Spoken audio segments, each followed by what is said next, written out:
Welcome to Passionate Learners CNC Programming channel. In this video we will see how to reset program to first line in auto mode. Switch to auto mode. Press cycle start. Now stop the machine by pressing reset button. You can see that the program is stopped at middle. Press OPRT soft key. Press rewind soft key. Now you can see that the program has been reset to first line. Now switch to edit mode. Press program button. Now I am placing the cursor in between for editing. Switch to auto mode. You can see that the program is still in middle line when you switch from edit to auto mode.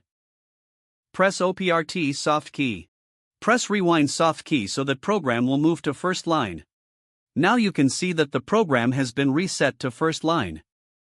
Thank you for watching the video.